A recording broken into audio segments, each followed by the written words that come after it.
네, 그럼 뭐 또 시간이 없으니까 또 점심시간이잖아요. 그래서 그냥 시작하도록 하겠습니다. 어차피 뭐 관심 있으신 분들은 다 들어오시는 것 같고. 사실 저희 방에 사람들이 굉장히 많으신데, 저기 입문 기초 약간 모임도 오시는 분들이 얼마 안 되세요. 생각보다. 어, 아무래도 이 옵션이라는 주제가 좀 가깝고도 먼 나라이기 때문에 많은 분들이 돈은 벌고 싶으시지만 아직까지 여기에 굉장하게 큰 커미트를 주시기는 좀 힘드신 부분이 있는 것 같아요. 자, 그러면은 아까 슈님 여기 지금 계신지 모르겠는데 그냥 슈님의 이름을 좀 빌어서 좀 하겠습니다. 좋은 예제가 될 것 같아가지고요. 자, 루시드 보고 계신 분 계세요, 혹시? 자동차 회사, 루시드? 예, 요즘에 굉장히, 저요. 예, 핫했었죠? 예. 감사합니다. 답해 주셔서. 예, 루시드 보고 계신 분들이 많으실 텐데, 이게 아마 CCIV라는 이제 스펙으로 시작해서 루시드가 됐다고. 저는 이제 루시드를 팔로우하진 않았어요. 네, 최근까지. 제가 굉장히 잘하는 회사는 아니지만, 약간 좀 테크니컬한 부분에서 제가 간단하게 설명을 드릴게요. 제가 설명을 하는 와중에 질문이 있으시더라도, 일단 질문을 해주시 마시고요. 약간 끝나기 한 5분 전, 10분 전쯤에 뭐 질문을 한번 다 같이 한번 해보고 생각해보는 시간을 가져볼까 해요.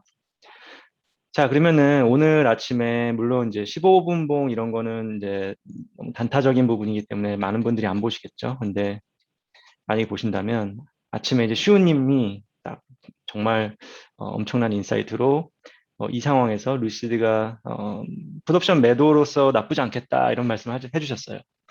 자, 슈우님께서 왜 그런 생각을 하셨냐면, 자, 첫 번째 주가가 많이 내려왔죠.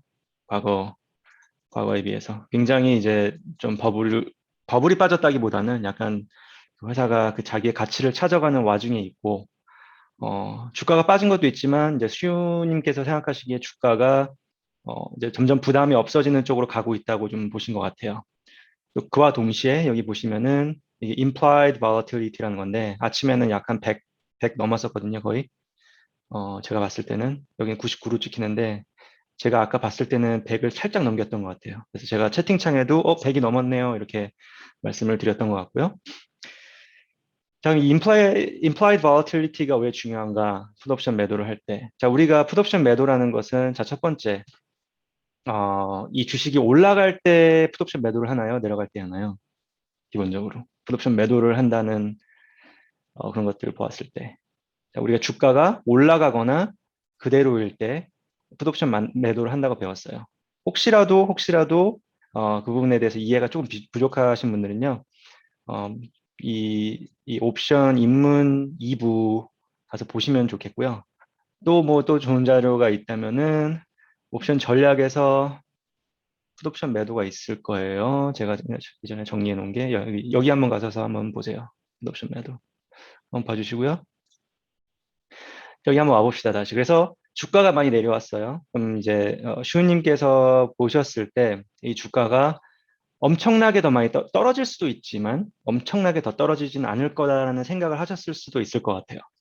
그리고 두 번째, 자, implied volatility가 기본적으로 뭐 이 주식이야 기본적으로 이 과거의 변동성이 굉장히 높았죠. 예, 뭐 진짜 130%, 137%까지도 올라갔던 주식인데 더 높았을 거예요, 아마. 그죠?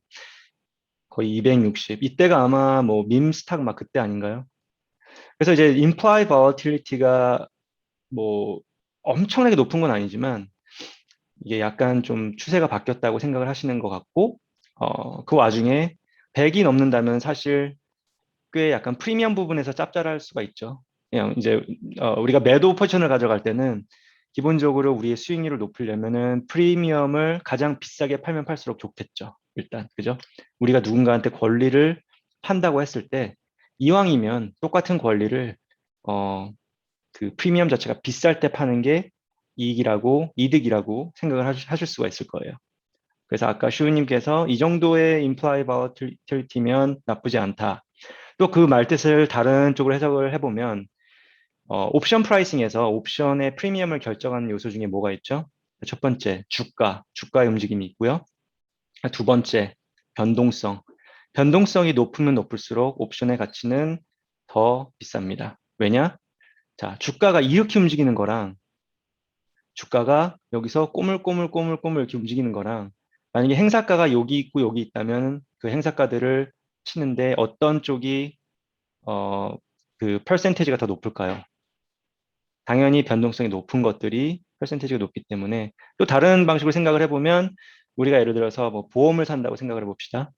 자, 사고율이 높은 동네가 있고 낮은 동네가 있죠. 사고율이 높은 동네, 즉 변동성이 높은 동네가 프리미엄이 더 높을 수밖에 없습니다. 그래서 이 변동성 부분은 어, 이제 옵션의 가치를 평가하는 데 있어서 굉장히 중요한 요소고요. 자, 이 가격 변동에 더불어 가격의 움직임에 더불어 이 변동성 자체가 옵션 프라이싱에서 굉장히 중요한 요소로 작용이 된다. 자, 그럼 이 implied volatility라는 건요, 기본적으로 옵션 프라이싱 모델에서 리버스 칼큘레이션으로 나온 값이라고 제가 몇 번 말씀을 드렸어요. 그럼 이거는 옵션 이 시장에 참여하는 사람들이 기본적으로 생각을 하는 부분이 옵션 프리미엄에 그대로 반영이 되어 있는 겁니다. 예를 들어서 보시면은 옵션 창으로 가보시면 어, 예를 들어서 만약에 이 상황에서 그냥 지금 아웃 오브 더 머니 콜이고 여기는 아웃 오브 더 머니 푸시예요. 이 상황에서 갑자기 이런 식으로 생각을 해볼까요? 루시드가 갑자기 뭐 테슬라 AI 데이처럼 막 이런 데이를 막 몇 개를 만들었어요. 그래가지고 당장 9월 한 10일 정도부터 회사가 이 지금 실시하고 있는 여러 가지 이런 테크놀로지, 지금 개발하고 있는 테크놀로지를 한 달마다 발표를 하겠다. 그럼 이제 사람들의 기대 심리 자체가 그 발표를 하고 났을 때 주가가 많이 움직일 수도 있겠구나 이런 expectation을 가질 수가 있죠. 그럼 기본적으로 사람들이 그럼 나는 그걸 유틸라이즈 하기 위해서 그 전날 옵션을 사서 그 다음날 발표가 됐을 때 큰 주가가 막 움직이는 거를 내가 한번 노려보겠다. 왜냐면은 주가가 많이 움직일 때 사용하는 옵션 전략들이 있죠. 뭐 스트래들 같은 거. 그런 것 쪽에 사람들이 많이 몰릴 수가 있어요. 그럼 사람들이 이런 옵션들에 많이 몰리면서 이 옵션의 가격 자체가 외제 가격, 내재 가격 말고 내재 가격은 주가와 스트라이크 프라이스 만의 그런 상관관계로 이제 상관관계라기보다 그 둘의 차이로서 이루어지는 것을 내재 가치라고 하지만 외제 가치 쪽에서 많이 뻥튀기가 될 수가 있어요. 이 옵션 이 프리미엄 자체가.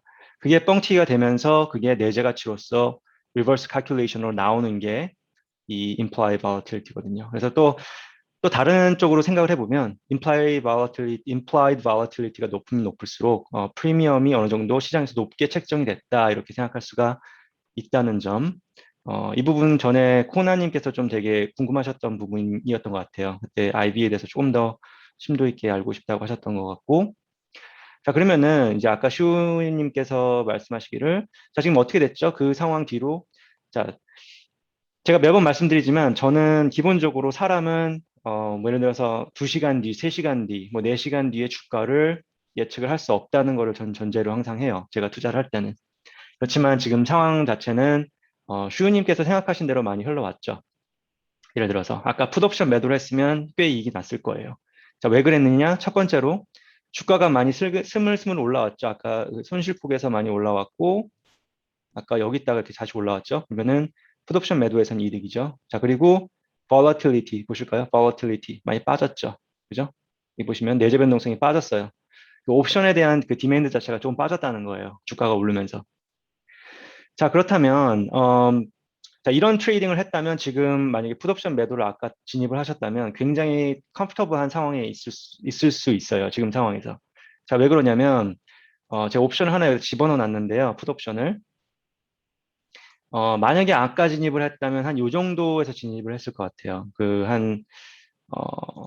뭐 주가 한 20 정도였나요? 아까 쭉 떨어졌을 때가? 안 보인다, 이것 때문에. 이걸 좀 딴 데 놓을게요. 주가가 아까 그쵸 한 20 정도 그죠? 20 정도였으면 요 정도 상황에서 품매도를 했을 텐데 일로 스물스물 올라왔어요. 그죠? 올라왔어요. 지금 이제 현재 수익선이 여기라고 보이지만 아까는 여기서 걸쳐 있었겠죠? 그럼 이게 여기로 올라왔으면 지금 약 한 계약당 5계약당 한 100불 정도의 수익이 났겠네요. 지금 상황이라면 만약에 아까 그 슈님께서 말씀하셨을 때 진입을 했더라면 그죠? 자, 그럼 여기서 우리가 배울 수 있는 점 자, 풋옵션 매도는 자, 첫 번째로 다시 리마인드 시키면 주가가 변동하지 않아도 만기 때 주가가 변동하지 않은 상태로 있으면 이 파란색 보시면 수익이다. 자, 지금 5계약 기준으로 약 405불 정도 수익이네요. 자, 그리고 두 번째, 성공률. 성공률 부분에서는 손익분기점을 칠 수 있는 이론적인 확률. 이 아래로 내려갈 수 있는 이론적인 확률은 약 한 27%, 27% 정도 되고요. 여기가 행사가예요. 자, 그럼 행사가 아래로 떨어져도 어느 정도까지는 이익이다. 왜냐? 우리가 프리미엄을 받았기 때문에. 그래서 우리의 수익 구간이 굉장히 넓은 겁니다. 그게 풋옵션 매도의 장점이에요. 자, 단점. 제가 입문 강의 2부에서 말씀드렸듯이 이제 손해의 한도가 굉장히 낮게까지 들어간다. 굉장히 커질 수 있다. 주가가 0까지 갈 때까지 멈추지 않는다. 그죠? 그게 단점이라면 단점이고, 어떻게 보면 풋옵션 매도는 옵션 전략들, 합성 옵션 매도 빼고 개별 옵션 전략들 중에서는 두 번째로 위험한 전략이라고 보시면 돼요. 자, 콜옵션 매도가 가장 위험하고, 콜옵션 매도는 이렇게 가다가 쭉 오른쪽으로 떨어져요. 그럼 주가가 올라가면 올라갈수록 주가가 떨어진다, 이제 옵션의 가치가 떨어진다는 건데, 어, 이론적으로 주가가 무한대가 될 수가 있잖아요. 그죠? 무한대가 될 수 있기 때문에 콜옵션 매도가 가장 위험한 거라고 말씀을 드리고 싶고요. 자, 그럼 다시 풋옵션 매도로 와서 제가 풋옵션 매도를 할 때는 어떤 마음가짐을 갖고 있는 게 좋다고 말씀을 드렸죠. 정말 이 주식에 관심이 있으셔야 돼요. 일단 내가 정말 좋아하는 주식을 하셔야 되고 단기적으로는 플럭추에이션이 있을 수 있지만 장기적으로는 이 주식을 내가 정말 들고 가도 나는 여한이 없다. 그런 주식을 풋옵션 매도를 해야 된다고 말씀을 드렸어요. 그리고 내가 그 주식을 매수할 수 있는 그런 여분, 나의 그 능력을 남겨놓는 거를 cash secured put이라고 말씀을 드렸고요. 자, 그래서 만기 때 예를 들어서 이 주가가 한 17불까지 내려왔다 했을 때는 뭐 상대방에서 이제 풋옵션 매수를 한 입장에서 이 행사가에 이 주식을 18불에 팔 수 있는 이제 행사를 하겠죠. 권리 행사를. 그럼 18불에 그 주식을 사셔야 되는 거예요. 근데 자, 그럼 그거는 미래 얘기지만 지금 상황에서 지금 20불이잖아요. 20.61인데 한번 생각을 해봅시다. 내가 이 주식을 18불까지 떨어져도, 그죠? 이 상황까지 떨어져도 나한테 손해가 아무것도 없어요. 일단 이 풋옵션 매도를 했을 때. 손해가 없고, 그 이후로 떨어져도 손해가 없어. 브레이크 이븐 포인트가 17불 19 아래로 떨어졌을 때부터 손실이 생기는데, 자, 이런 상황이 됐을 때, 예를 들어서 이런 상황이 됐을 때, 18불에 이 주식을 매수했다. 자, 그럼 그때는 어떤 마음가짐을 가져야 되죠? 감사해야죠, 일단. 그죠? 내가 이 주식을 20.61불에도 살 수 있었는데, 떨어질 때까지 계속 기다리면서 프리미엄 먹고 있다가 다 떨어지고 나서 18불에 매수했다. 감사해야 될 그런 상황입니다. 그죠? 근데 어떤 분들은 이런 상황이 되면은 손실 부분만 계속 생각을 하시는 거예요. 아, 이게 나는 16.7에 살 수 있었는데 18불에 사게 생겼네. 그러니까 그런 부분들이 되게 합리적인 투자자들이 생각하지 않는 방법이라는 거예요. 그래서 이 풋옵션 매도를 하실 때는 항상 이 주식을 최악의 상황에서는 행사가에 사더라도 기쁜 마음으로 살 수 있는 그런 주식만 풋옵션 매도를 하자. 이게 첫 번째 교훈이라고 제가 누누이 말씀을 드렸고요. 그리고 그런 마음가짐을 가지시는 게 이 풋옵션 매도를 조금 더 건전하고 안전하게 하실 수 있는 방법이세요.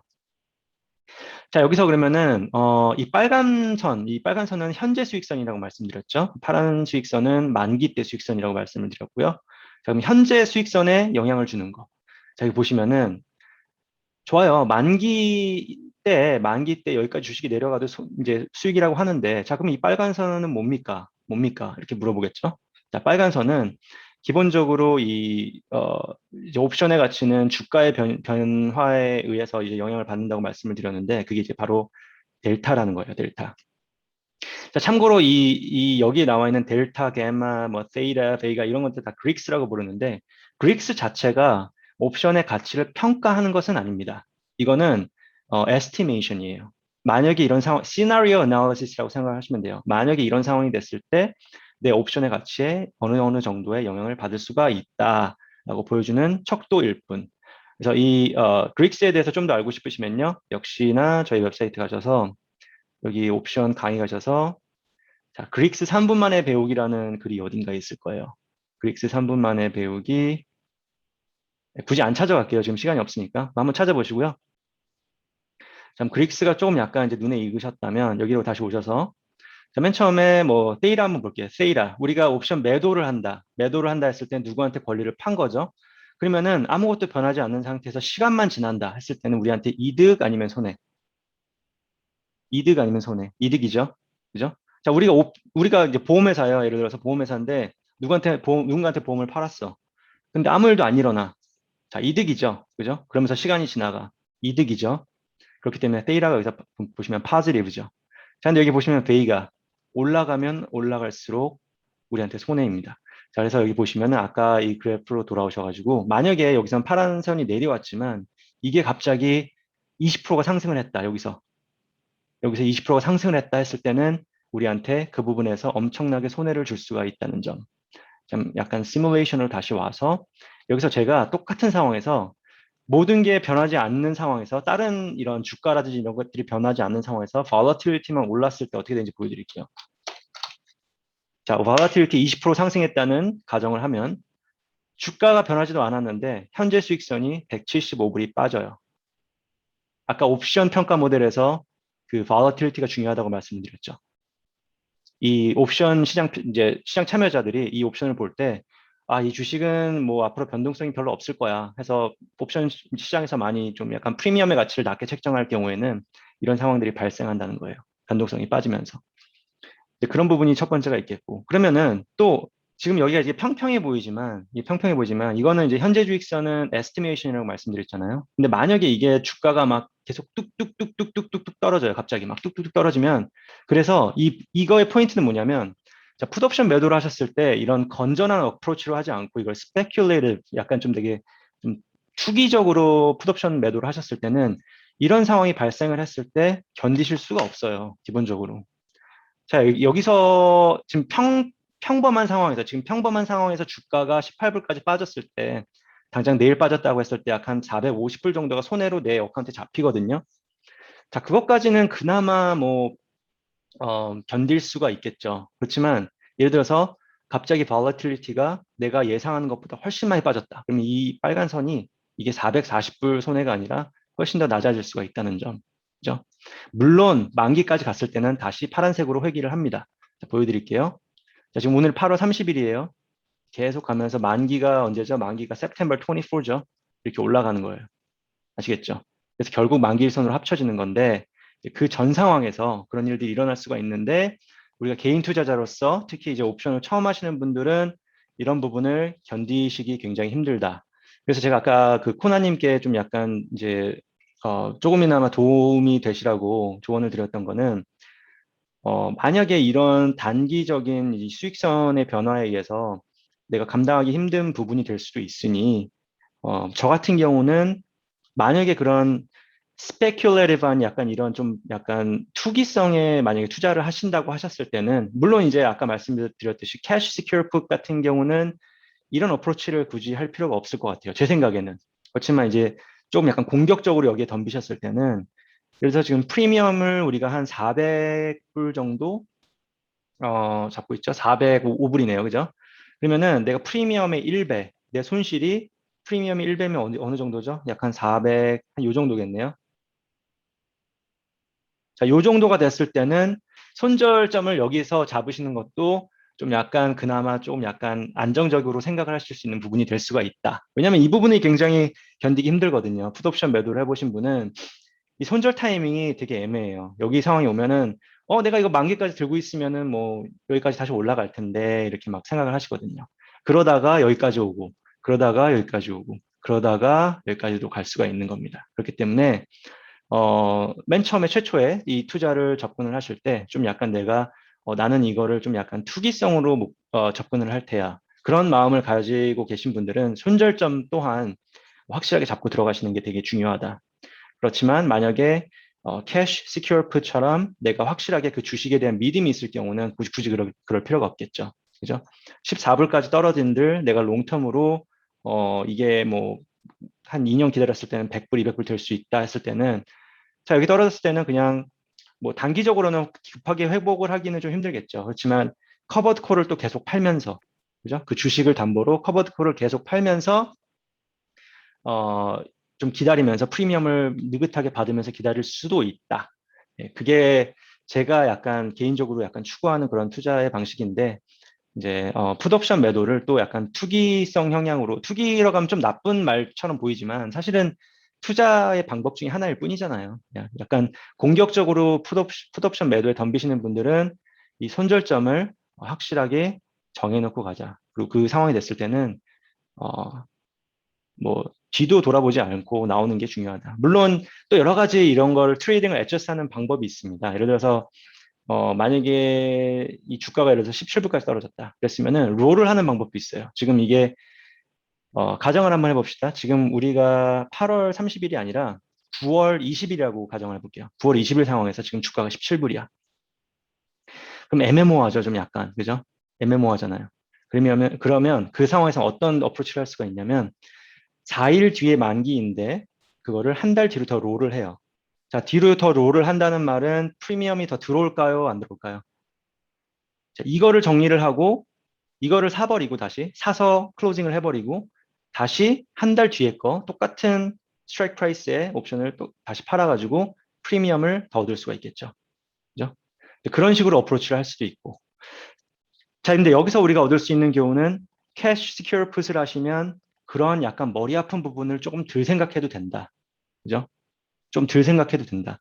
내가 어느 상황에서 손절을 해야 되고 어느 상황에서 롤을 해야 되고 이런 부분을 사실 투자를 그렇게 골치 아프게 하지 않아도 되잖아요. 그죠? 뭐가 옳다고 뭐가 옳고 그런 걸 말씀드리는 게 아닙니다. 예, 여러 가지 이제 여러분들께서 뭐 예를 들어서 풋매도를 막 30개를 다른 풋매도를 해놓으셨다고 하셨을 때 이런 것들을 다 관리하기가 쉽지 않아요. 그렇기 때문에 말씀을 드린 거고요. 자, 그럼 이제 한 10분 남았는데 굉장히 좀 빨리 한번 가볼게요. 오늘 말이 되게 빠른데 이렇게 해야 될 수밖에 없어. 시간이.